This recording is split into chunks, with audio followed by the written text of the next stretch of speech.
Promotion. Jim Crockett First Arcade, 605 NWA. TV title, Cajun Omni, the Bunkhouse Stampede. Flair and Horseman, Garvin, Bogey, Magnum, Dusty, Express Tag Team. Turner, Bond, Mid-South Joint World Championship Wrestling. Talking about the great years of World Championship Wrestling, the NWA, and Jim Crockett Promotion. Tony and Friends North, they win. Look, Schiavone's back again. World title split off center stage, Bischoff, Disney, Hogan, and Nitro. New World Order and The Crow. Thunder, Russo, Arquette Champ, Vinnie Mac, simulcast. Tony's back with Conrad, not your classy podcast. Watch along, try not to laugh. Lowest rules, cat back. This wasn't the initial plan. Tom Zigg's a good-looking man. Klondike Bill, make a chant. Tommy, you come over here. What happened when? WHW Monday. And now, let's go to the ring. And here's your co-host. Hey, it's Conrad Thompson. Hey, it's Conrad Thompson, and you're listening to What Happened When? With the voice of our childhood, Tony Schiavone. Tony, how are you, sir? Conrad, is that you? That's me, sir. I'm kind of old, so I'm the voice of your childhood. Just making sure it's you. That's me. All right, hey, good talking to you. Good talking to you, sir. How you doing, buddy? I'm great, man. I sound a little different this week because I am on the road as we're taping today's episode, but Dun dun dun dun yeah. dun dun dun dun dun dun dun dun You dun all dun. right? Yeah, I'm fine. Was that the world's worst Really on the nuts. road again? Yeah. Yeah, it was. Well, listen, I'm excited to be here because we're doing something that we haven't done in quite a while. Hashtag Ask Tony Anything. And we posted this on Twitter, and dude, we got hundreds and hundreds and hundreds of replies. No way we can get to them all, but I'm sure there's some fun to be had in these questions. But the first question is, are you ready? Are you ready? Does that mean yes, you are? Yeah, that sounds like an Ole Miss reference, because that's what they always say at Ole Miss. Are you ready? Actually, that's a D-Generation X Triple H thing. And then he would say, So let's get ready to suck it. Oh, right. Then they stole it from Ole Miss. Well, the Ole Miss has been sucking it a lot lately, but not nearly as much as Georgia. Oh, wow. Conrad from Huntsville writes in, and he wants to know, hypothetically, do you think that this is a little bit of karma since Jake Fromm left the Tennessee presser singing old Rocky Top and then got his shit pushed in by a 3-2 South Carolina team in overtime after 3 interceptions? I would think karma would be part of it, yes. I would think karma would be part of it. Conrad from Huntsville also wants to know, do you think this is it for Kirby Smart at Georgia football? No, I don't. But I would think he can't suffer many more of these. Conrad from Huntsville also wants to know, what's it feel like to get spanked by South Carolina in a regular season game of no consequence, especially when they're unranked and 2-3? The answer would be, I don't think it would be as bad as having your shit handed to you by the other South Carolina team when it really counted. Jay Stovall writes in, though I enjoy your return to AEW, I've been enjoying your commentary on MLW too. So far, what's been your experience with working for MLW? And what's your favorite MLW match you've called so far? I enjoyed their War Chamber match because I thought the kids in that War Chamber match really did a good job. I like their Contra angle. I like that group that they put together. I really like the Von Erich kids a lot. So I think I've enjoyed that War Chamber match. And what was the other part of that question? What was my favorite memory part of it? Yeah, what's been your favorite part? Getting to know Selena De La Renta. Oh, Jesus. I knew that was the answer. No, see, you think it's a creepy old man answer. Well, but it is. No, it's the fact that she's really cool, and she's like kind of working for in their front office a little bit, and she's a very intelligent, cool God, I've mentioned this before to you. You don't get it. None of you get it. I enjoy talking to women. I do. I enjoy talking. And she's really a great conference. She's a very intelligent girl. She's working on her master's degree, and she looks good. Got nice, supple-looking breasts. And So it's where not, was it's definitely where was not, I here? Definitely not creepy old man shit, right? No. Definitely not. Right. No, I enjoy her. I got to work with Alex Greenfield, who I think is a great producer. I've enjoyed working with Rich Bocchini. No, you haven't. Nobody enjoys working with Rich Bocchini. Tell the truth. Okay, all right, fuck him. Also, Court's been very good to me and cool. So there's a lot with MLW that I like. I really do. A lot of good people. To me, it's always. To me, it is always this. It's not always about the wrestling, and I mean that's kind of logical. To me, it's always about the people you work with, the group that you have, the camaraderie, the willingness to do things, the willingness to get things done, the professionalism, and I think there's a lot behind the scenes MLW that has that, and obviously there's a lot that we have in AEW with that too. Great people. Yeah, I think MLW is probably one of the best kept secrets in wrestling right now. If you haven't checked it out before, you should go check it out. It has a cool old school ECW vibe to it. No, it's not ECW, and I don't think a lot of the stuff that happened back then would stand up today, but they've got some really, really top talent. They were really the first place I saw MJF, and that's the first place I saw Mance Warner, and I've always been fascinated by Teddy Hart, and I haven't seen a ton of Thatcher, and I've seen a lot of these guys for the first time on MLW, so if you are more of a mainstream wrestling fan, maybe MLW has been below your radar, you should check it out. Probably one of the best kept secrets in wrestling. Mike writes in, were you in talks with Eric Bischoff to the point where had he bought WCW, you knew you had a job? Or would that have been it for you, do you think, if Bischoff owned WCW? Well, I wasn't in talks with Eric Bischoff, but we did talk a little bit, and I knew that if Eric bought the company, that I would still be with it because Eric used me, depended on me a lot, liked me as an announcer. I felt confident that had he and this company purchased WCW and stayed on Turner Broadcasting, that I was going to work for him. But we weren't really in any type of talks. See, Eric knew that he didn't really have to negotiate with me much. There was one time, it may have been the last contract that I had with Eric. We negotiated that standing in the doorway of his office. And here's how it worked. Janie said, Eric wants to talk to you. So I walked in, I stood right there in the doorway and I said, what's up? He said, yeah, your contract's coming up. You want to re-sign? I went, yeah. He said, same amount of money? I went, yeah. He said, okay. And that was my contract negotiation with Eric, the last one. So that's how we did things. All right, great question here from Mike. He has a different version of a question that we get all the time.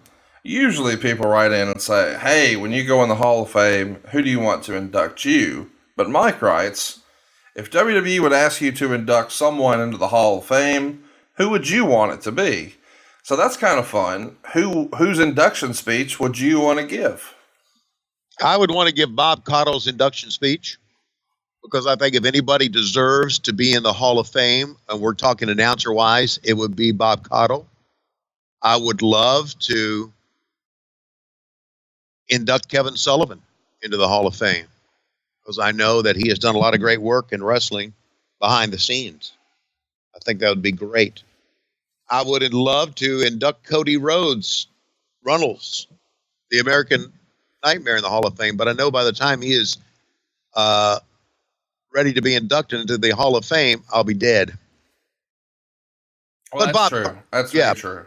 Yeah, Bob Caudle would be the one because I think Bob deserves to be in there more than anybody else. Thanks for the question. Hogan's Thermos writes in. Oh, jeez. Tony, do you keep wrestlers in your contacts in your phone by their shoot name or working name? For instance, do you have Hulk Hogan programmed as Terry Bollea, Hulk Hogan, etc.? I have a little bit of both. For Excalibur, I've got Excalibur. For Arn Anderson, I've got Marty Lundy. For Ric Flair, I've got Ric Flair. For Triple H, I got HHH. So it's a little bit of both. So Great if somebody, question. yes, if somebody ever steals my phone, then they know who to bug. Don Flamingo writes in, and I feel like we're back to our usual questions with this one. Uh-huh. Tony, who has a bigger ding dong, you or Jim Ross? Well, I would think that you could put any name in place of Jim Ross in that question, and the answer would be that name.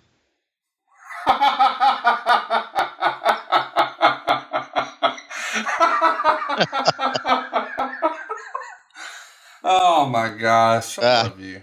All right. I just said, see, the Bluetooth thing is for a lot of people to perform. For me, it is too, but it is also to find it. Yeah, well, we'll find another spot for our Blue Chew promotion this week. Josh Kuhn writes in, Josh. how close was Tony to going to the WWE instead of AEW? I think I'd like to think it was 50-50 at one time. And that was before I spoke with Tony Khan. I really thought once I talked to Bruce, I had a job in the WWE and I had not heard anything from AEW. But then they didn't really follow up on it. So at one time it was 50-50. At one time it was 100% I was going to go because, again, AEW hadn't offered me anything.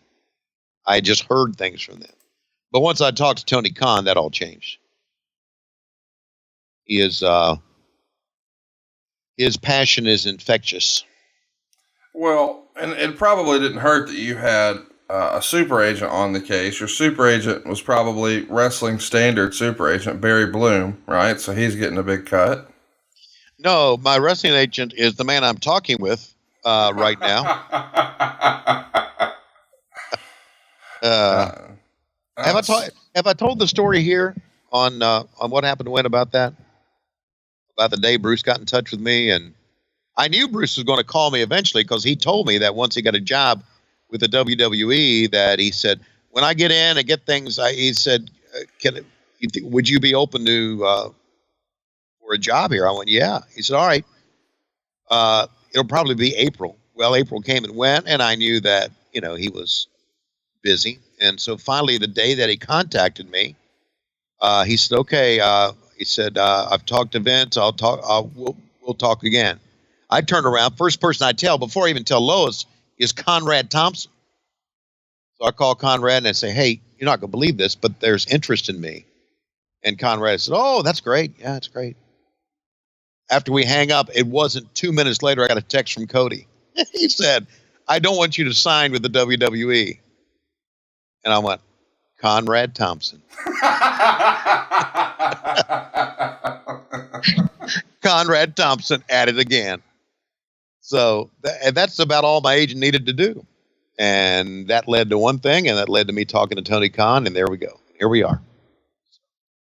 Well, you did have like 4 interviews with WWE, right? They discussed like where your corporate housing would be and what days you would travel. I mean, you were far down the road before you committed, right? I don't think I was that far, no. But we had plenty of discussions, yes. I talked to their HR person maybe 5 times about what I wanted, what I needed, what they'd like me to do. And then that was it. Here I am. Well, and we saw your debut just a couple of weeks ago, and on the heels of that, you posted a picture with your announcing crew that night. Of course, Excalibur and Justin Roberts and JR in the photo. And Matt Schiavone would quote it and say, buttoned collar, Dad? Really?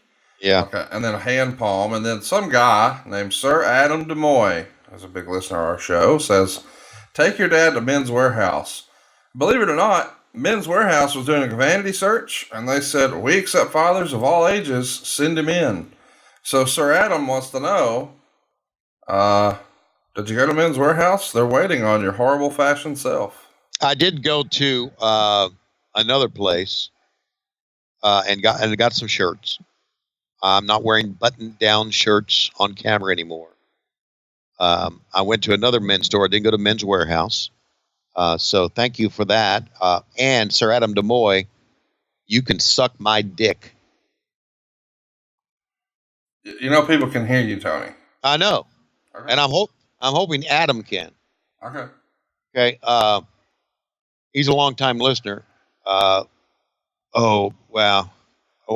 You know what? I shouldn't offend Adam like that because he is a longtime listener, and his wife, Kisa, is one of the nicest ladies ever. So I shouldn't say that. So let me rephrase that. Adam, you could suck my cock. How's that? Maybe that's better.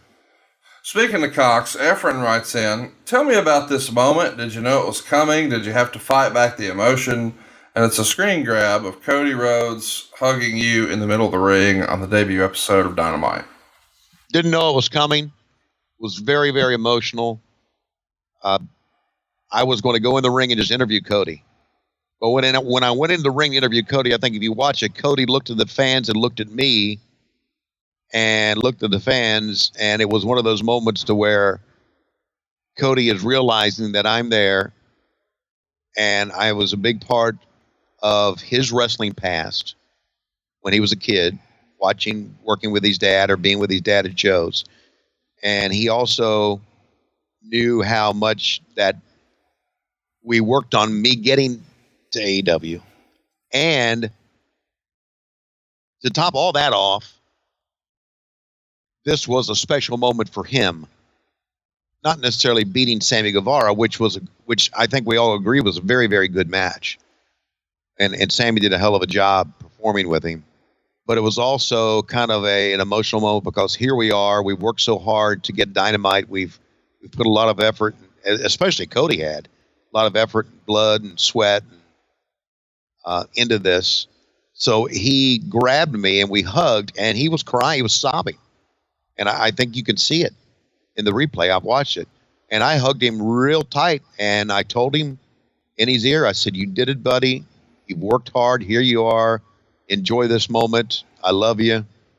And we were supposed, and it was special. It will go down right now as one of my top 5 moments ever in wrestling for me personally. When I think about the personal moments that I've had, just a very, very special moment that I was so glad I was a part of. Go ahead and spit. Okay. Chase wants to know, who do you think is the most underrated wrestler and overrated wrestler you've ever seen? Now, I'm going to give you a little bit of slack here and say no one currently wrestling. If you're going to shit on somebody, let's shit on somebody from back in the day. Who's the most overrated wrestler you ever saw who's not wrestling today? Boy, that's a good one. I don't prep for these questions. Conrad just kind of hits me with it. I think the Ultimate Warrior is probably the most overrated wrestler. What about underrated wrestler? And you can use current roster for that. You're putting somebody over. You got to take care of me, don't you? The most underrated wrestler today is probably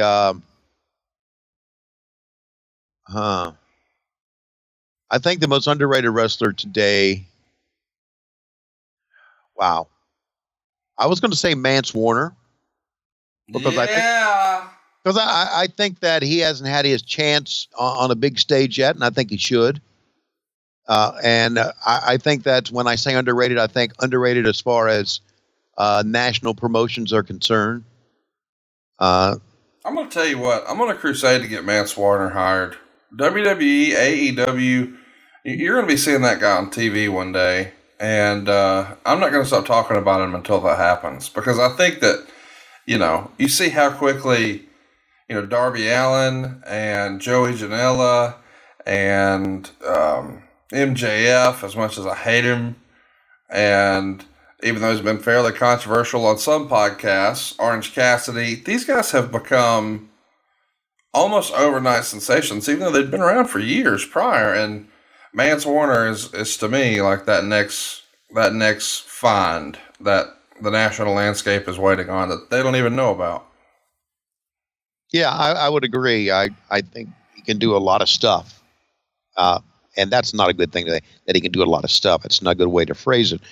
But he is just very, very, very talented wrestler that I think needs to look at some of the bigger promotions. Well, he's a strong promo too, and a lot of the guys that get a lot of hype online are really great in-ring guys, but maybe not always the best promo. And obviously, to translate to a television product, you've got to be a strong promo.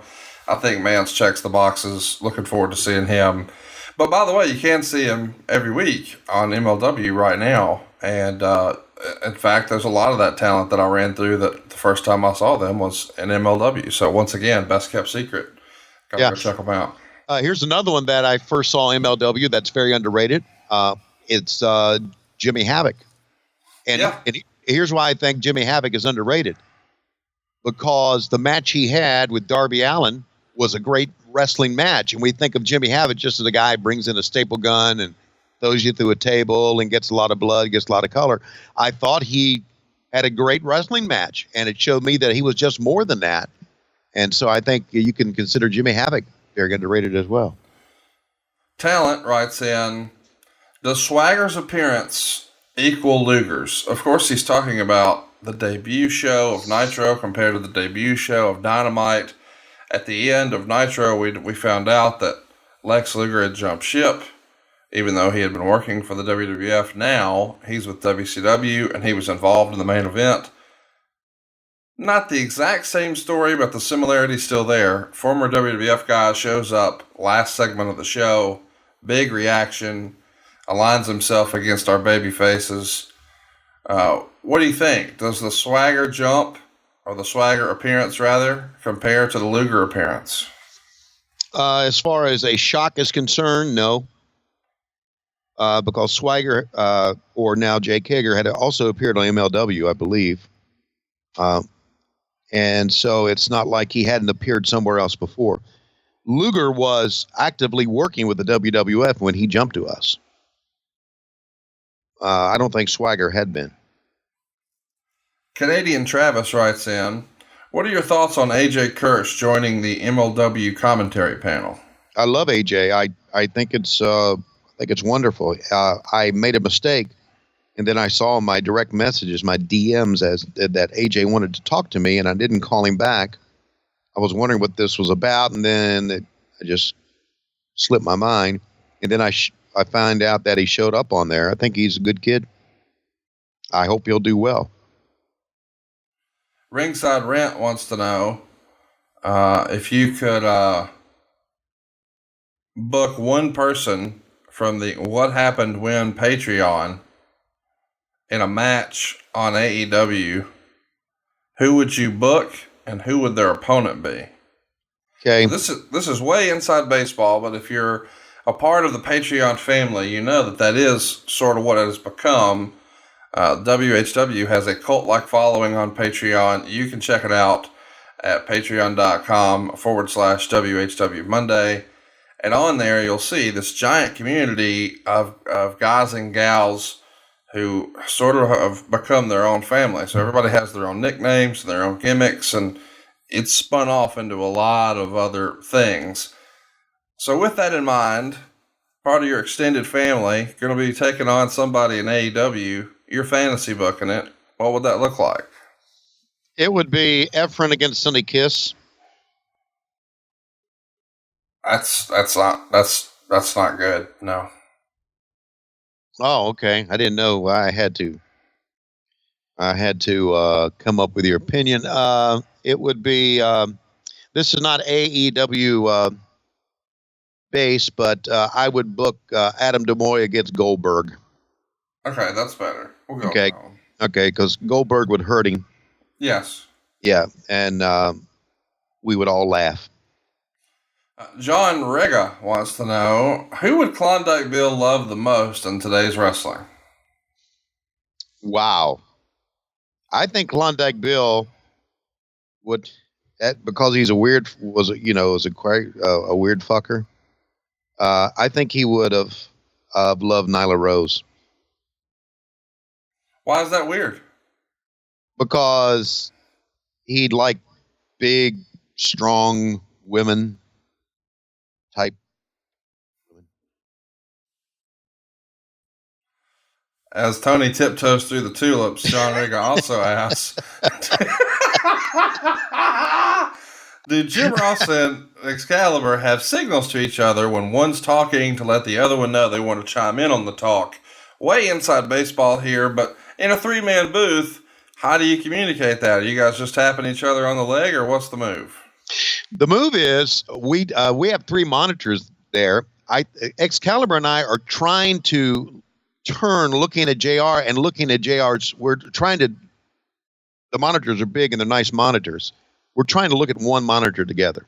So as I'm talking and as Excalibur is talking, we're looking at each other. And sometimes when you look at each other, you can tell when they're getting ready to stop talking. And we're both looking at JR. So it's kind of like we're not looking straight ahead and ignoring each other. We're all turned to the inside looking at each other. And that's kind of how we get things done. Ken Murphy writes in, did any of your children want to train and become wrestlers? No, I don't think there was ever a one for that at all. Matt Schiavone knew exactly what he wanted to do. Chris knew what he wanted to do. Tim Schiavone knew what he wanted to do before anybody else. And my daughter Laurie, she wanted to be a singer. And John Michael wanted to be a psychologist. I think they all had, at very young, they all came up with their ideas of what they wanted to do, and wrestling wasn't involved in that at all. The Sweaty Stallion, I can't believe this is a real thing, writes in, is it true that Francine calls you Subway because you've got low quality meat and lie about it being 6 inches? I wish. I wish she called me that because that would have meant that she would have known about my Subway. But she doesn't. And you know what? I need to say this. I got in touch with Francine recently again. And I told her, I said, Francine, you and your husband should know that my talk about you is for entertainment purposes only. She said, oh, yeah, everything's cool. Don't worry. And then I got a hard on and hung up. Okay, let's just keep it moving. Okay. Alvaro writes in, do you think Blue Chew should make jackets that look like the Heart Foundation design, but instead they say Hard Foundation? And a follow-up, would you and Conrad wear them on AEW? Well, I'm not on AEW, but I don't think they would let you wear it at the desk, but I do think as JR came into the building, they could be like your warm-up jackets as you get out of your giant limo transfers that have been contractually obligated with your super agents, from your 5-star Ritz-Carlton suites into the back of some of these largest arenas that America has.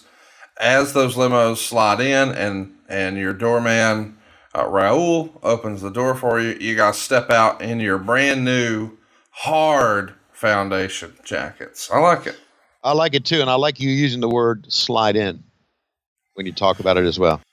Blork writes in, now that Conrad has gotten you signed to the richest contract of your career and you're a multi-millionaire, when is he getting his goddamn 6-man belt? Who wrote that? Blork McDork. Blork McDork. I tell you what I'll do. Blork McDork. Since I'm a multi-millionaire, I will personally, if you DM me, I will personally fly you to Atlanta, to my house, and let you spend a day going through the attic, because it's going to take a day, 30 years of stuff up in there, and let you find it. And I will dust it off. I will hand it to you. I'll fly you back home with that belt, and then I will fly you to Huntsville so you can present it to Conrad yourself. And we'll take pictures and everything, and that'll be the moment. DM me at Tony Schiavone 24. Thank you, Blork, looking out for me. Okay. Andrew wants to know, how does this roster compare to the old WCW roster? He's talking, of course, about AEW. I think it compares to the old WCW roster, and not that many ways. There's so many ways to define rosters: talent, workability. Oh, hang on. You know what? I realize I missed a word here. He wants to know about their low-key big hogs. Oh, they're low-key big hogs? I wouldn't know about that. Oh my gosh, that worked better than I thought. Okay. Let's keep it moving here. I want to find one that we haven't talked about before. Okay. And Mario, he had sort of the same idea. He has two questions back to back. Okay. Pizza or tacos? Pizza. Boxers or briefs? I like boxer briefs. Look, I used to wear tighty whities, right? And I stopped doing that because the older you get, the more your nuts sag. And I think I've mentioned here before, I hate bat winging more than anything else. Describe what bat winging is. Okay, that's when your nutsack gets stuck up against your leg, and you got to peel it off like a piece of cheese. Who told you about this? You did. Okay. You came up with the colorful description. I mean, you even used my cheese descriptor. I mean, you nailed it. Right. Yeah. Yeah. It's the description was wonderful. As a matter of fact, if Lois and I are out now, like at the grocery store or something, and I'm bat winging, I'll announce, "God damn it, I'm bat winging," and she'll know immediately what's going on. So I found these boxer briefs.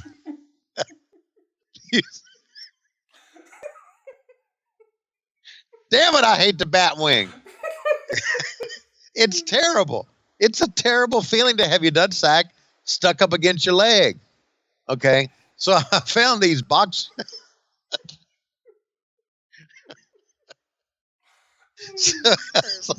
So I found these boxer briefs that do a great job of preventing you from bat winging. They're by Hanes. They're great. They're wonderful. Hell, you can walk outside with them. They look like shorts. And so I literally took, and I had a lot of these tighty whities. I literally took them and threw them away. And Lois said, "Aren't you going to donate them?" I said, "You don't donate underwear." I said, "I've had wet dreams in these things, man." Whoa. Hang on. You're jizzing in your sleep. Oh, yeah. Shit, yeah. You don't have wet dreams? Well, you get sex on a regular basis. But if you don't get sex on a regular, wait till you go years without having sex. You'll have wet dreams. Years? Years, yeah. Without having it. Literally years without having sex. You'll have them. That's never going to happen. I'm not going to go years. Okay, that's good for you. I'm glad you're confident. I'm so glad you are confident in yourself. Best of luck to you, buddy, on that. And so I just didn't donate my underwear. I threw away a lot of. I don't have no more tighty whities because. Listen, I hate to be weird here, but I got to circle back to you jizzing in your sleep. Why don't you just take matters into your own hands and just get a release here? Why aren't we just having the greatest night in the history of our right hand? Because I'm busy, and I'm usually tired. Boy, I feel like this is a Wheeler Walker Jr. album if I've ever heard one. Like for instance, when I go into the bathroom to take a shit, I got to shit, and I'm not going to do anything else. And then when I go to bed, I usually go right out to sleep. Now, there is my smartphone that I probably could, find something to look at to, spit in my palm, but I just usually too tired. So. Wait a minute. This is how old school you are. You're spitting in your hand? Well, no, it's one of those Conrad-isms. Oh, okay. I use that all the time as a joke, but I didn't know if people actually really did it. No. It's a kind of a Conrad-ism that a lot of Conrad-isms I use now around the house. The Sweaty Stallion has another question for you. You're in a public restroom. You just went number 2. Yeah. And you realize your stall has no toilet paper. What Yeah. do? You peel off your underwear and you wipe it and you throw your underwear away, and you go commando. But here's the kicker to that story. I don't shit in public restrooms. No, that's true. That's right. Do not shit in public restrooms. Oh, no, you've had to in case of emergency. Oh yeah, it's one of those where I mean I had to pull over one day, or it was getting ready to fly out my ass, a la Jim Cornette. And but you avoid it. I don't like to shit in public. I don't even like, even if I go into a restroom and someone's shitting in there, I'm like, what the fuck are you doing? You're stinking up this restroom. You're taking a shit. And some guys will just, in a public restroom, just let it loose, It's just, public restrooms shouldn't have shitters. They should just have urinals. Well, I have it on good authority that they have both at Zany's, November 13th, Nashville, right after the AEW show. You'll be able to slide up the hill and come see Tony Schiavone and Jim Ross. They're going to be coming into the building wearing their hard foundation jackets. They're both going to have evacuated their bowels back at the building. They're going to be light. They're going to be lean. They're going to be mean. They're going to be storytelling machines.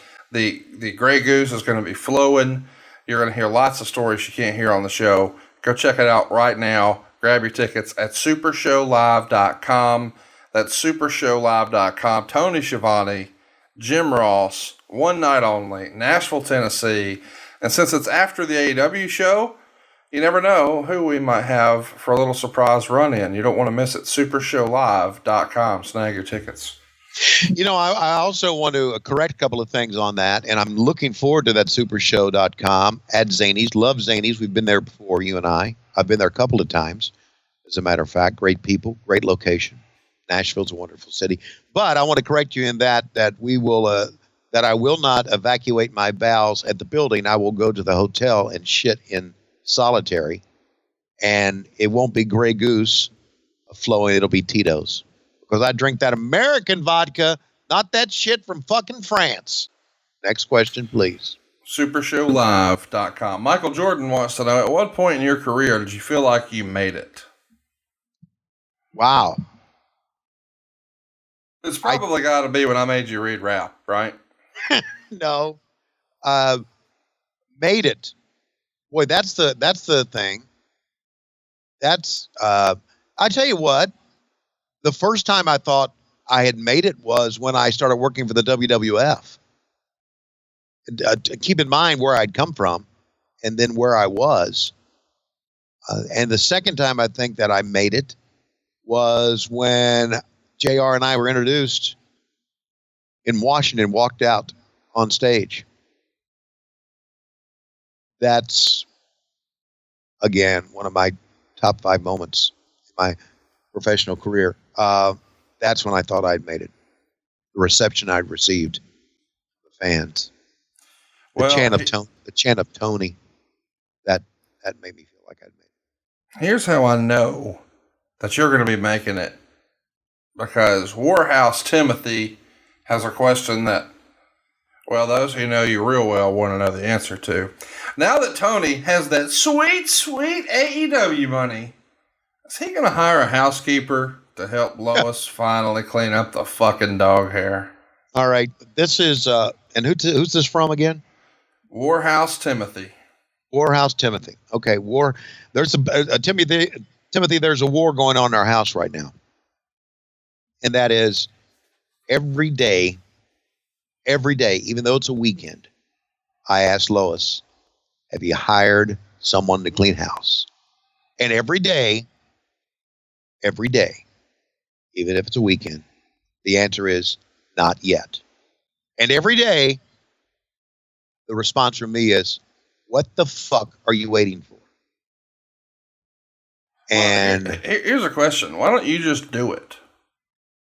Because I did say, listen, I'm just going to hire one. And the response was, no, you're not. I'm doing it. And it's very forceful. But hang on now. She hasn't. So, right. How long do we let that lie? Sometimes I'll be like, I'm going to take the trash out. And she'll be like, no, I got it. Right. But if the trash isn't taken out tomorrow, I'm just going to take it out. Right. I you know, I've gone through a lot of things in my mind about this, because you and I like to have a lot of ha-ha on this show, and that's what we're about, having fun. But when it comes to this subject, it's a very, very touchy subject deep down in my heart. And it is because Rebecca Schiavone, or Becky Schiavone, as she used to be known, my mom, was the cleanest person on the face of the earth. She literally, if you got up when I became a teenager and would get up and go take a piss and want to go back to bed, when I get up, take a piss, by the time I got back to bed, my bed would be made. And Lois is not like that. And the dogs add to that. So our house is not as clean as I would want it, or as clean as I was used to growing up. So I've gone in my mind many times that I need to do something. You know, you and I have talked about this behind the scenes. I need to do something drastic about it. And to the point to where you said, no, don't do that. That's not a good idea. So we're getting to the point to where we're getting to an impasse here at the house. And it may end up being a new episode of Life with Lois that only our patrons know on Patreon. And that Life with Lois segment is not going to be a good one.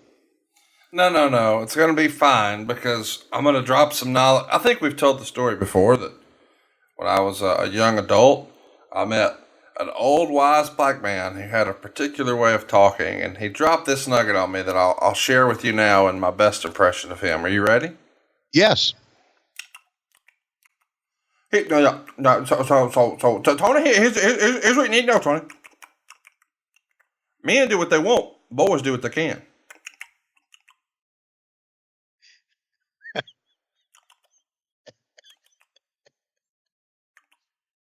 Okay. Thank you. Great question from Late to the Nitro Party.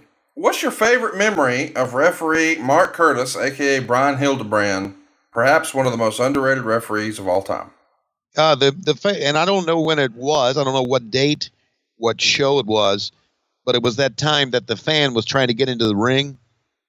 Oh, and the shit out of him. Right, and that's when I called him Shooter, and that was a nickname that stuck with him for the remainder of his life that he worked with us. That was my favorite memory. So he was called Shooter Curtis after that, because, yeah, he kicked the shit out of the guy. And by the way, if you are a fan out there listening to us, first of all, thank you. But number two, if you feel like you need to jump in the ring, I hope you get your ass kicked. Because old school, your ass was kicked. New school, I'm not so sure they do it that way anymore. But then again, I don't know if fans jumping in the ring anymore. I don't think that's happened, has it? In decades. Yeah, it does. No, it has. Well, yeah, it happened. Obviously, it happened with Bret Hart at the Hall of Fame inductions. But, yeah. Chris wants to know, is there anything specific you've always wanted to do in wrestling that you weren't able to do that now you'd like to accomplish in AEW? Oh. I'd like to go on a tour of Europe. Oh, that's going to happen. But here's the thing. You and I have offers to the podcast over there, so we may be able to make that happen in 2020. Okay. So, and when I say tour of Europe, I've done shows in England. I've been to France, where the girls don't wear no pants, and the men walk around with their ding-dongs hanging down. So I've been to France, I've been to Belgium, but I haven't done shows there, and I'd like to be able to do shows, somewhere. I'd like to go to Scotland, do a show in Scotland, see our buddy Chris. So yeah, touring Europe. Charles Chase writes in, and he wants you to play F, Marry, Kill with Francine, Medusa, and Deborah McMichael. Okay. I would... well, let's just get to it. You got to kill Medusa. Okay, yeah, because I think if I attempt to kill her, that her husband will intervene and kill me first. So that would be the last in this segment. Okay. No. Well, let's assume she doesn't exist, but let's also assume that she does have a smartphone. And I have it on good authority, if you don't kill her, she will text you way too much. Okay. All right. Got that. So I would probably F Francine repeatedly.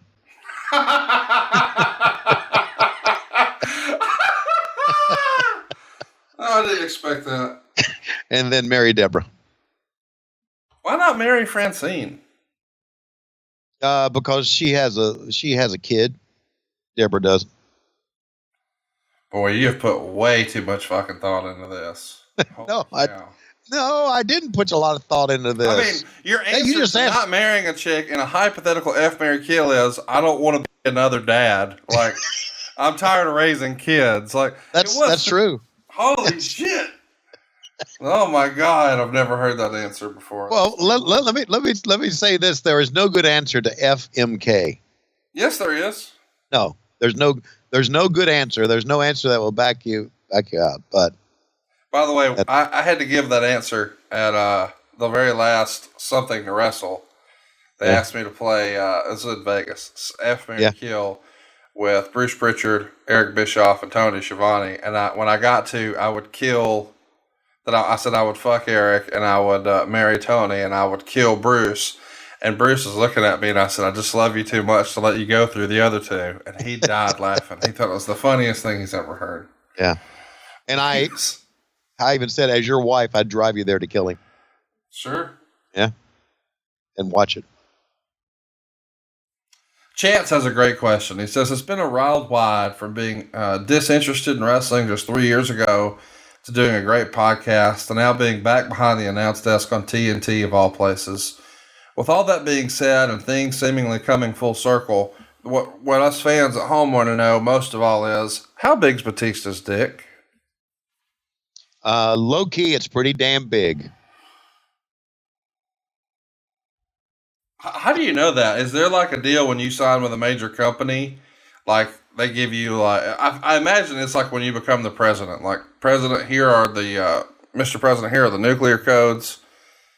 Here are all the classified documents. Here's what we have about Area 51. We just need to bring you up to speed about all the things, that are secret or classified here in the United States. Is it like that when you sign with a major wrestling company? They're like, by the way, the screw job, Montreal screw job, that was a work. Here's Batista's shoot dick. Sign at the bottom. Yeah, that's right. Here's a picture of his shoot dick.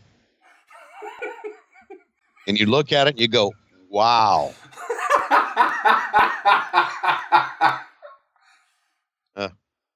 That's it. That's how it happens. That's exactly how it happens. Amy wants to know, my fiance wants to know if Tony was ever recognized when he works at Starbucks, and if so, how did that go down? Yeah, I actually was. I think there was a number of people that recognized me but didn't sell it. But there was one guy that went through the drive-thru one time, because I worked the drive-thru a lot. And I had, you were there when I had my bobblehead night at the ballpark. Yeah. So I gave my manager one of those bobbleheads, and she was there that night too, as a matter of fact. One of the great girls of all time. So she said, when you work the drive-thru, put your bobblehead out there on the ledge. So I put my bobblehead out on the ledge, and a guy drove through one time. And he looked at me, and he looked at the bobblehead, and he looked at me. He said, "You're Tony Schiavone, the guy that did wrestling?" I went, "Yes." And I handed out his coffee to him. He said, "That is so cool." And then he laughed uncontrollably, like it was. He said it was so cool, but he laughed as almost if to say, "This is the silliest fucking thing I've ever seen." Well, of course it is. It would be akin to, you go to check out at Walgreens and Mean Gene scanning you in, announcing what you have to the whole audience. That'd be tremendous. Yeah, there was times when I did that job, especially when I was mopping floors, when I was thinking, what the fuck am I doing? There was. Oh, no, I don't mean disparaging. I'm just saying it's not where you expect to see Listen, no, I'm not knocking anybody making a fucking living. Years ago, there were people who were sort of shitting on Shane Douglas or Justin Credible or former wrestlers who now moved on and had real life jobs. Dude, that's what we fans are doing, real life jobs. I mean, my name on Twitter is hey, the mortgage guy. Like, I'm not begrudging somebody making a living outside of wrestling, but I do think I would think it's a little surreal if I'm going through the drive-thru to get Megan coffee and I see a guy who I feel like I know, but I've never actually met. That's fucking crazy. Yeah, it's surreal. I get that, and in many ways, it's surreal for me to do that. I tell you what else is surreal too. We had the pregame for the South Carolina game, and our pregame show is 4 hours long. And there was a segment when the host of the pregame show said to me, he said, "Can you?" Because I'm there, but I'm behind the scenes. He said, "Can you get on the air with us and talk about wrestling?" Because Goldberg was there yesterday. And I said, "Sure." So we talked about it, and he promoted the AEW show. He promoted TNT and Wednesday nights, and we did a pretty good little job of talking about me back in wrestling. And when that segment was done and we're in a commercial break, I got to thinking that because it's such a high-profile job in pro wrestling, and because it's such a compared to what I have made before in my life, a lucrative job, somebody would say, "Why does Schiavone still get to the stadium the day before and set up the equipment, do all that manual labor, that lugging of the equipment, and plug things in and everything?" And it's kind of weird if you think about that.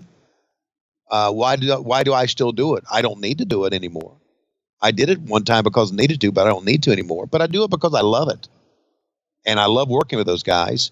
I don't necessarily love college football. I enjoy it, but I'm not a passion. In other words, I don't. When the game is over, like our game was over yesterday at 3 o'clock or 4 o'clock, a lot of people ran home to watch LSU in Florida. I didn't.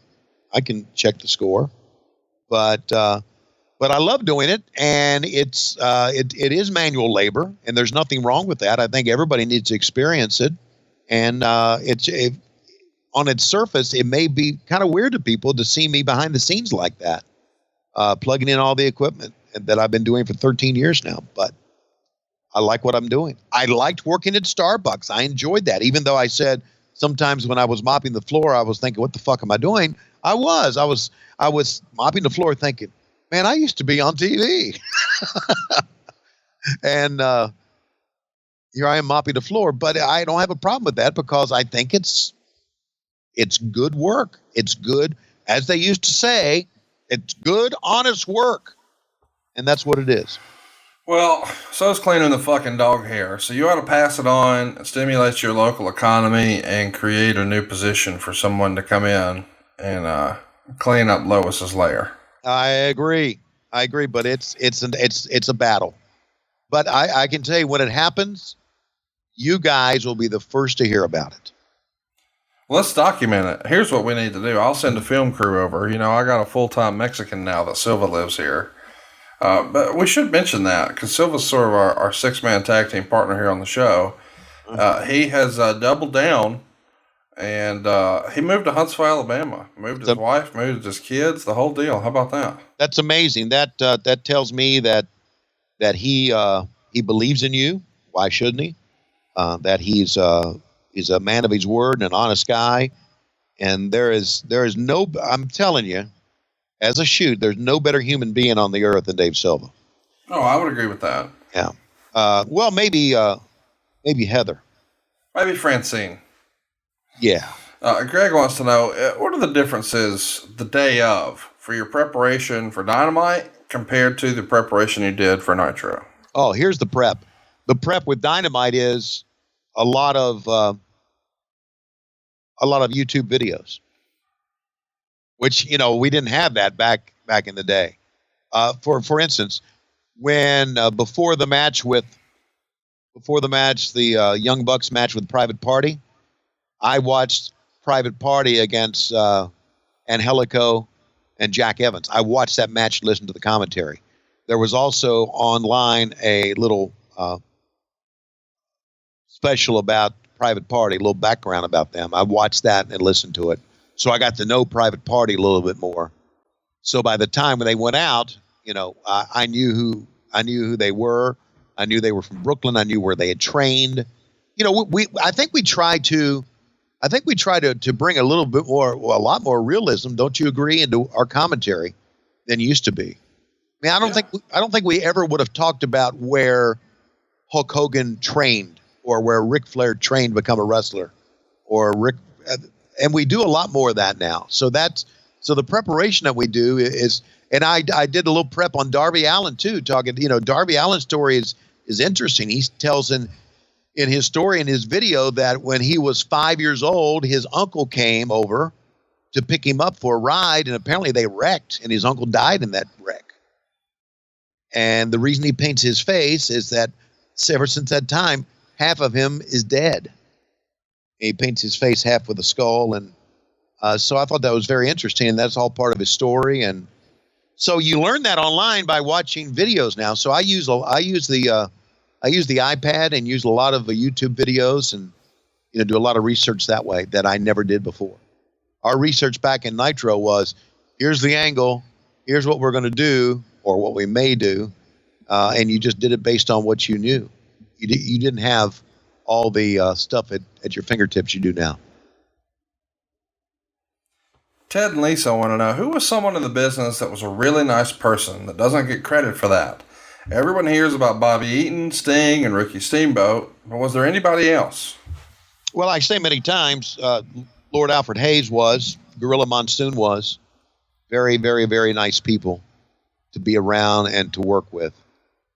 Those are mine that I like. And, of course, Arn Anderson's a friend, good friend. And it would be difficult for me to consider Arn Anderson a nice person because he and I were close friends and still are. But I think to me the nicest person in the business was Lord Alfred Hayes. He was such a gentleman and such a wonderful guy and told great stories. And the same thing with Gorilla Monsoon. They both tried to be mentors of mine.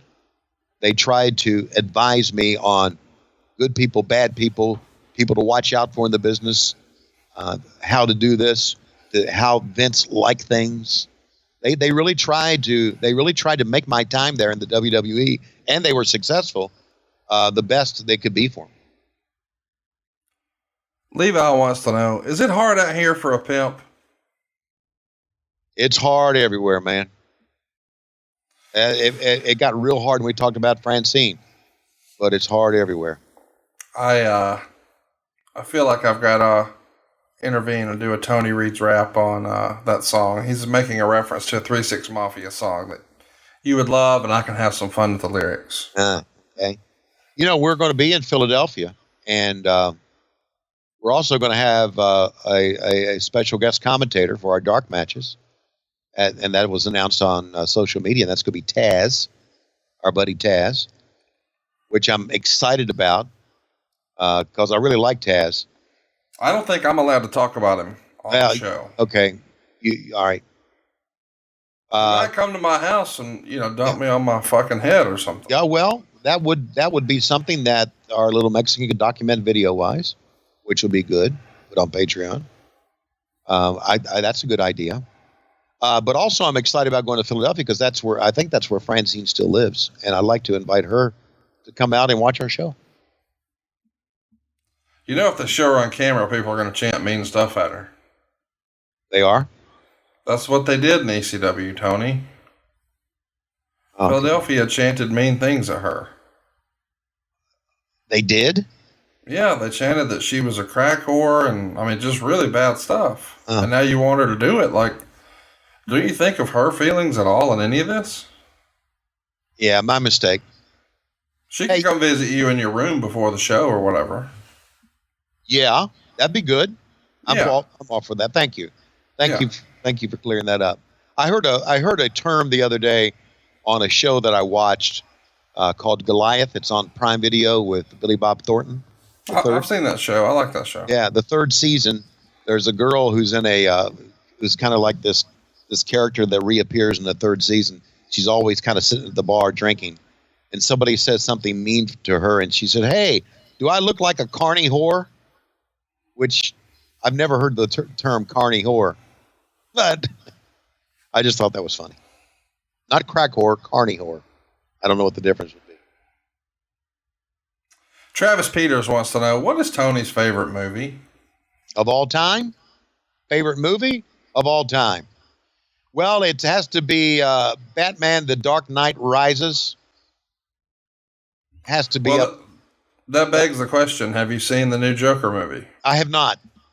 What the fuck? How? Well, my movie watching has changed. I very rarely go to the theaters anymore. I wait until they come out. So you can watch it in the dog hair, the comfort of the dog hair? Yes. Yes. Well, I saw it in the theater, and you should too. You should make an exception for Joker. I heard it was pretty good. A big one. I mean, you went and saw that stupid Avengers movie over the summer. Why won't you go see this? Well, I will, but I another one of my favorite movies. If trying to get back to the subject here, was Back to the Future, and I also liked Field of Dreams. Those are like my favorite. Yeah. Fuck you for Field of Dreams. I am so disappointed in you. What? That movie is for grandpas and meemaws and women, and it ain't for dudes. Yes, it's for anybody who loves baseball. Ugh. All right. But it's fucking on a marathon with Cocoon. They just play them both on repeat. Like Driving Miss Daisy and Cocoon. Meemaws. Well, yeah. Like if Lois, I just love Touched by an Angel. That's my favorite show. And when that's off, let's see if we can put in an old VHS of Murder, She Wrote, or Madlock, or perhaps Field of Dreams. Like somewhere, Peggy Lathan and your wife, they have the same video interests, but you somehow co-sign it and make them feel like what they're liking is okay, and you've got to stop. It must be stopped. Okay. We brought Peggy Lathan into this conversation here today. Hey, Peggy, we love you. Adam Secretary writes in, if Tony and Lois were dogs, what breeds would they be? Oh, Lois would be... Lois would probably be like one of those old dogs that they had on the Beverly Hillbillies. What are those dogs? Those I call them, those red bone dogs that just laid around and did nothing. Oh, a Doberman Pinscher? No. The one that had the skin. They called him Duke. Don't move. Okay. I don't remember these shows. Okay. In the 70s. All right. So anyway, Lois would be one of those dogs that just kind of laid around.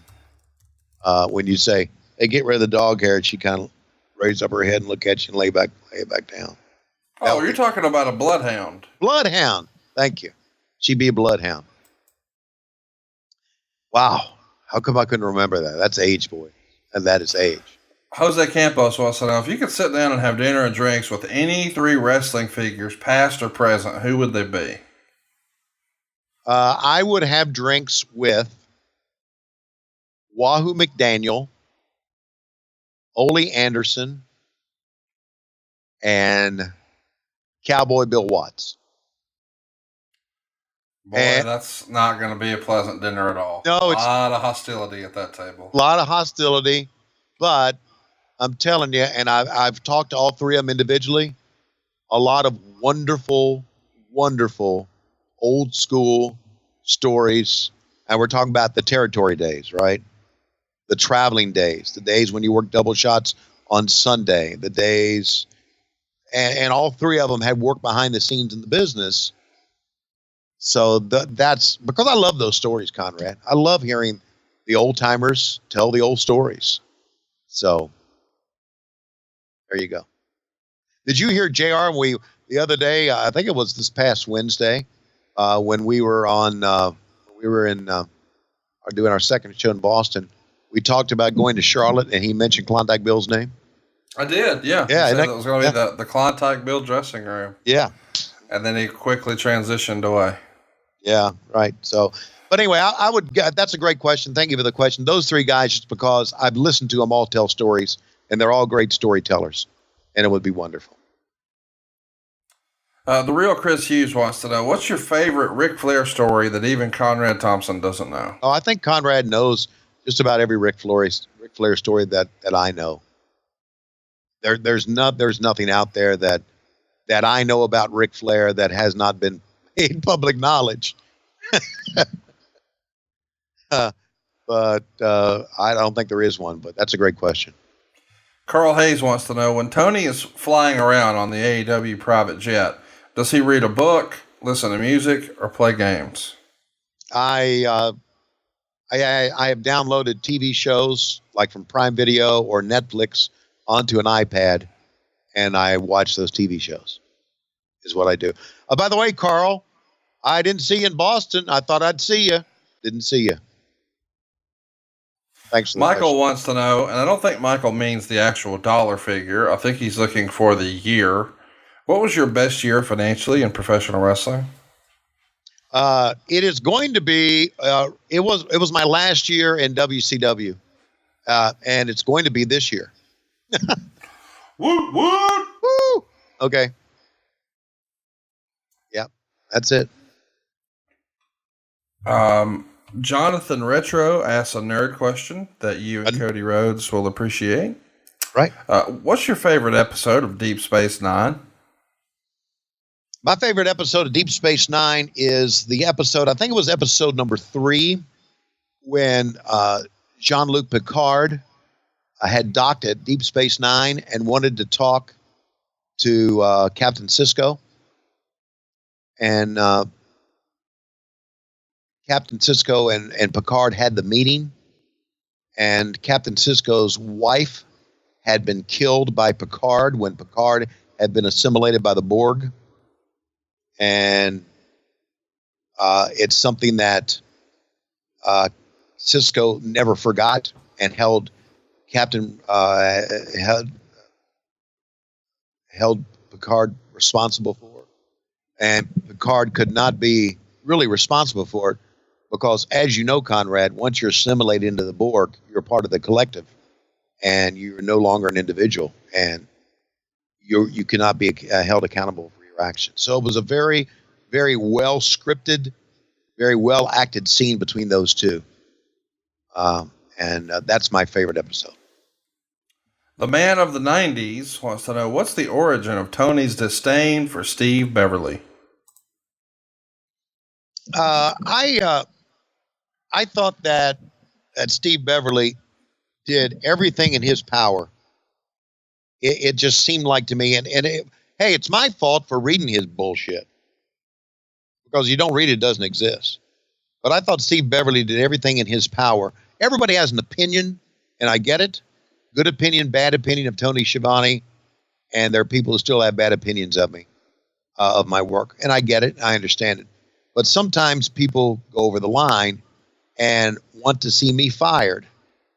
And I often felt that Steve Beverly wanted to see me fired. And he was brought into WCW back in the day. I think Jim Ross brought him in because he was, Steve had taught television and broadcasting at a college. And JR brought him in to kind of advise us on how to do things. And I remember thinking, fuck him. What does he know? He's a fucking teacher. So I think all that combined brought up my disdain for him. He also has another great question here. I've read in 1990 where Tony had heat with Chris Cruz. What's up with that? See, and again, you read wrong, unless Chris Cruz was pissed off at me because I came back to WCW and took over the job of Worldwide. I would think that was the reason for heat, but I always thought I got along with him. He and I never had unkind words, and you still hear Chris today on radio, do some network radio, and one of the great voices. So if you read that, that was probably one of those bullshit rumors that you read that you need to take and probably throw it away or burn it. Kevin Hack had a great question. He wants to know if you could go back in time and call any one baseball game in history, what game would it be? Game 6 of the 1969 World Series, Baltimore Orioles, New York Mets. Actually, it'd be Game 5. Game 5. It was the final game of the World Series. It was in New York. The Mets had a horrible team, and it was one of the more exciting World Series of all time. And if you go back, and that's available, by the way, you can see that if you're a member of MLB.com. You can see that entire game. The feeling in New York City in that afternoon was it was just the feeling of the Mets winning the series and from where they had been. It's burned in my memory, and I would love to be able to have been there and call that game at Shea Stadium. Love to. Interesting question here from Jim Dimebag Davis. When and how were you smartened up to the business? I was smartened up to the business by Jim Crockett the day that after I had done the Ric Flair interview and was brought down to the office to do the local market interviews. Jimmy Crockett sent me down in his office, and he said, "What you're getting ready to see and hear stays here in this office. You need to respect the business." I said, "Yes, sir." And I remember him saying that. I'm thinking, uh-oh, something's up. And he walked me into the backstairs, walked me into the studio, or the garage, as it were, and I opened up. It was a double doors. They opened them up, and there they all stood, all the wrestlers together, friends, having a great time, laughing and cutting up. And I was smartened up immediately at that moment. It was back in October or November of 1983. Never will forget that moment. Those double doors open. It was almost like, it was like an unwrapping of a present, an unveiling, dramatic unveiling. It's like when The Wizard of Oz was color. Right. I stepped through those doors, and my life changed forever. Really, it did. My perception of the business changed forever. I went from being a fan to being part of the guys when I stepped right through those double doors. Very dramatic. Kevin writes, what's your favorite combination of the Four Horsemen? Oh, the first one. Ole Anderson, Arn Anderson, Tully Blanchard, Ric Flair. I was there for the formation of it. And I always thought that Ole Anderson gave the best interviews of anybody. Arn became one of the greats after that. But, for me, when I was growing up, Ole Anderson always gave the great interviews. So, the first one. DJ wants to know, what's your favorite ice cream? Favorite ice cream is pistachio. Oh, you're so old. Josh wants to know, do you consider the Crow Sting angle to be the greatest angle / storyline arc you've been involved with? And are there any other angles that you think were better? Well, I still think the angle with the $1 Million Man and Andre the Giant and the Hebner referees that look alike, I think that was the greatest angle ever. And I was not involved in that angle. So that's the greatest angle ever. But I think WCW-wise, the Sting angle, the build-up to the Sting angle and the NWO was the best angle. Obviously, the execution of it afterwards was really shitty and helped with our downfall. And it's funny that you would bring that up because when we were in that building at DC, that's where Hogan and Sting wrestled. Right. And that had a lot of memories for me of that shitty finish that I had to try to make sense of. But yeah, that was the best angle WCW ever did. And what's funny is all that sort of runs together. Like, I was at that show hanging out beforehand, and I'm palling around with Mike Weber from Fight, who was doing a lot of work for WCW at the time, and he says, God, it's been so long since we've been here, right, Dustin? And Dustin's walking by, and he's like, the last time I think I was here was during all those Starcades, right? That was Starcade 97. I mean, what a big show that was. Yeah. Dustin, you remember. And Dustin looks at me, and then he says, Conrad, was I on that? I said, no, you were in the WWF. And Dustin put his arm on my shoulder. He says, all of it runs together eventually, buddy. All of it runs together. It does. It does. So he looks at Mike and he's like, I don't know. If you need to know if I was there or not, ask Conrad. He'll know. He'll tell you, and maybe it'll refresh my memory, but I don't know. It does. He's right. Steven wants to know, how much money would the fans have to come up with to get you to rip off Excalibur's mask at the announce desk? $5.65 million. Steven Sutton wants to know, what did you think of Scott Hudson getting the opportunity to say the closing words on a WCW broadcast? Of course, he's talking about the last episode of Worldwide. It aired on March 31st, so it was, in fact, the last WCW broadcast, not the last Nitro that we all talk about. And over the years, a lot of wrestling fans have thought that you should have been involved in that. What do you think about Scott getting the nod there? I'm glad Scott did. I think you would agree with me. Scott is a great kid. Well, he's not a kid anymore, but he's a good guy, loves the business, and if he could be remembered for that, good for him. I'm happy for him. See, these things are not. These things have never been that important to me. You being the last voice here, you being the first voice there, you being in the Hall of Fame. These to me, and I get it with fans. A lot of fans think they're important, but they're not to me. They really are not to me. What has always been important to me was, do you have a job? Are you making money? Are you happy within your job? And are you letting the fans know how much you appreciate what they mean? That, to me, are the important parts of what I do. Not, well, I was not the last voice on Worldwide. I was not the last voice on WCW. That's not important. If it's important to Scott Hudson, good. I'm glad, and I'm glad people remember him for that. But, Scott works with us at StarCast now, and as you know, does a hell of a job. Sam Howell writes, on Dynamite, when Moxley put Omega through the glass table, could you elaborate on whether it was you or Jim Ross who said, oh shit, on live television? It was JR that said that. I said, oh no, not the glass table. Not a glass coffee table. And if I would have been on my toes, I would have said, oh, that's not the glass bottom boat ride I was thinking about. Which would have probably been cool for inside joke for all of us on WHW. But I said, no, my God, not the glass coffee table. JR said, oh shit. And by the way, I guess we should confirm, since we've heard Chris Jericho use it in week 2, shit is allowed on TNT for AEW, correct? That's right, but only in small amounts. They'll put up with a little shit, but they won't put up with a lot of shit. They've had to hear with our shit.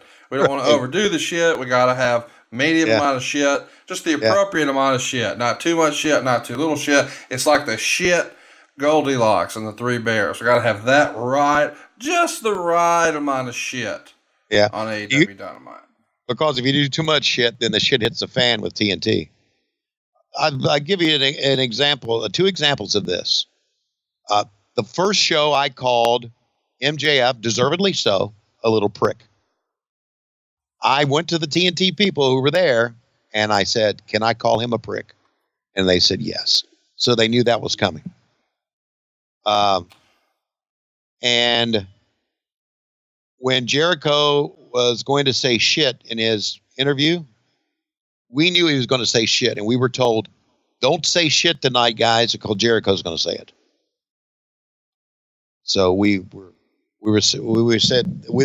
said, we're not putting up with your shit if you say shit. So no shit. I know we don't talk a ton about current wrestling, but there's 2 things that I want to talk about. One of them we got a lot of questions about. We'll come to that one next. But you mentioned the Jericho promo. I think that's certainly Jericho's best promo in a long time, but maybe Jericho's best promo ever on week 2 of Dynamite. Would you agree with that? I agree wholeheartedly. It was his best promo. It was a promo that got me drawn in as well. I listened to what he had to say. He had to say. Let's ask the question everybody wants to know. Did you see, and if so, what did you think of the Hell in a Cell pay-per-view main event a few weeks ago from the WWE? I have not seen it. Bo LeBlanc, who I do a show with on 92.9 The Game, told me about it. And he said, you got to see it. It's one of the worst things ever. But I was going to, I'll probably end up watching it today when you and I are done here. I do need to see it because I was told it was done in the dark in red and the fans couldn't see it. Not only the fans on TV, I guess fans on TV could see it better than the people that were seeing it in the arena. So I think it may have been one of those creative decisions that they regret. Tony, I got to tell you, this was a fun episode. I love these hashtag Ask Tony Anythings. And I'm excited that we're going to be back to our usual fare next week. We'll be bringing you a watch along. We've got lots of fun shows planned. What'd you think of the questions that you got this week here on the show? Some very good questions. I was just mentioning that it was important to me to get to know the fans and make sure that I just like fans, and I like the people who follow us on Patreon. You can do that on patreon.com/WHW Monday. We have a great time on there, and we do some special things. I love that. And thanks for the questions. Thanks for all the questions. I mean, we talked about old school. We talked about AEW. We talked about some very crazy shit that we always talk about here because, this is the place, this place, from the time you start our podcast to the time it's over, this is the place that brought me back to wrestling right here. This is us together. So thanks for the questions. And we're going to bring you back next week for Halloween Havoc 1994. If you've got a question about that, just hit us up on Twitter at WHW Monday. And, of course, the following week, Halloween Havoc 96, then November to Remember 99, then Clash of the Champions 25, then Clash 13, and then we'll wind up at the end of November with Starrcade 84. So much great stuff coming your way. But when I look at my clock right now, Tony, I see it's about that time. It is about that time. Tony Schiavone is coming to the ring along with JR. Schiavone's got in his right hand, his Lawnmower 2.0 that he got from Manscaped in his left hand. He has got Blue Chew, and now he is looking around somewhere in the audience here in Philadelphia for Francine. Oh, and from behind, here's Taz. Taz has taken Tony Schiavone down. He picks him up by his collar, and he grabs him, and he says, "Where's Conrad Thompson? I will fuck up that motherfucker the next time I see him." We hope Conrad doesn't show up in Philadelphia because Taz is looking for him, and we're desperately out of time. We will see you next week on What Happened When. And as always, we're on Wednesdays, but on Mondays, we are with our great friends on Patron.